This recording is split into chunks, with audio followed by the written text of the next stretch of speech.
Hello friends, welcome to my channel Shruti's Manifestation Mantra। और हम आज एक स्टोरी की हेल्प से लॉ ऑफ अट्रैक्शन से रिलेटेड कुछ टेक्निक सीखेंगे। पहले स्टोरी सुनते हैं, फिर इस पे बात करते हैं। स्टोरी कुछ इस तरह है। एक महिला की मृत्यु हो जाती है। उसने अपने जीवन में बहुत से पुण्य किए थे, इसीलिए जब यमराज उसे लेने आए तो उन्होंने कहा कि वह स्वर्ग जा सकती है, लेकिन वह महिला एक बार नर्क का माहौल देखना चाहती थी, वहाँ के लोगों से मिलना चाहती थी। पर यमराज असमंजस में पड़ गए, क्योंकि उसके पुण्यों के हिसाब से वह उसे नर्क नहीं ले जा सकते थे। पर उन्होंने उसकी इच्छा को मानते हुए एक उपाय निकाला। उन्होंने कहा कि वह उसे नर्क के रास्ते से होते हुए स्वर्ग ले जाएंगे। दोनों चल पड़े। जैसे ही वो नर्क पहुँचे, महिला ने देखा कि वहाँ के सारे पेड़ सूख चुके हैं, जानवर मरे पड़े हैं, पत्ते झड़ चुके हैं, लोग रो रहे हैं, भूख से बिलख रहे हैं।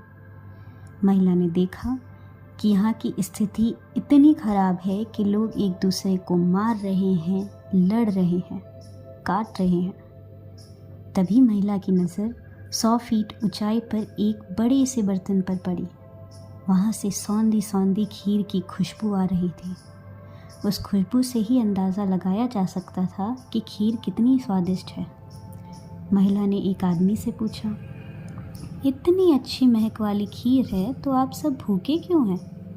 उस आदमी ने कहा, आपको दिखाई नहीं दे रहा? ये खीर 100 फीट ऊंचाई पर है, हम लोग भला कैसे इसे पा सकते हैं? यह देख महिला को बहुत तरस आया कि इतनी स्वादिष्ट खीर होते हुए भी ये लोग उसका स्वाद नहीं ले सकते।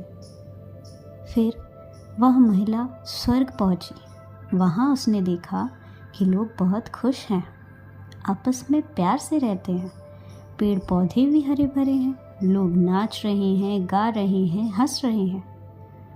वहाँ भी 100 फीट ऊंचाई पर एक बर्तन में खीर थी, ठीक उसी तरह जैसे नरक में उसने देखी थी।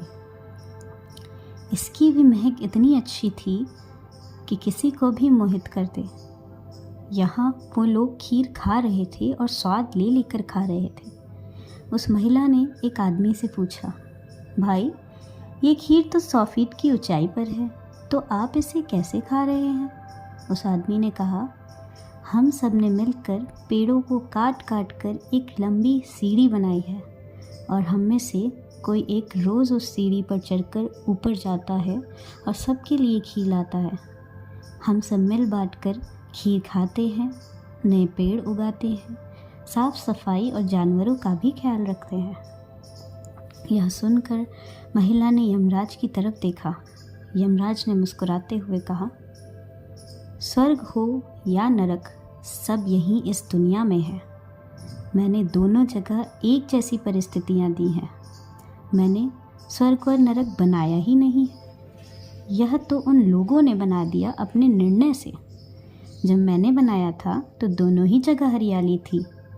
एक तरफ लोगों ने सिर्फ अपनी कठिनाइयों को कोसा और अपनी परिस्थिति को ना सुधारने के बहाने ढूंढते रहे, जबकि दूसरी जगह लोगों ने खुद अवसर का आविष्कार किया और मिलकर कर्म किया ताकि वो अपनी परिस्थिति में सुधार ला सके। कठिनाइयाँ और अवसर हमारे चारों ओर बिखरे हुए हैं।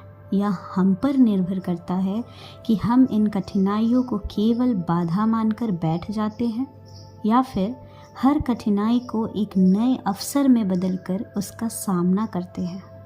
सफलता उन्हीं को मिलती है जो हार मानने की बजाय हर परिस्थिति में उम्मीद और सकारात्मकता का दामन थामे रखते हैं। महिला ने यह सुनकर यमराज से पूछा, हे प्रभु, क्या ये नरकवासी कर्म करके नरक को स्वर्ग बना सकते हैं? यमराज बोले, स्वर्ग और नरक हमारी सोच और कर्मों में ही बसे हैं। कर्म करके हम अपनी ज़िंदगी स्वर्ग बना सकते हैं। बस परेशानी सिर्फ इतनी सी है कि ये नरकवासियों ने अपने दिमाग में ये बैठा लिया है कि हमारी यही नियति है, पर नियति को बदला जा सकता है अपने कर्मों से।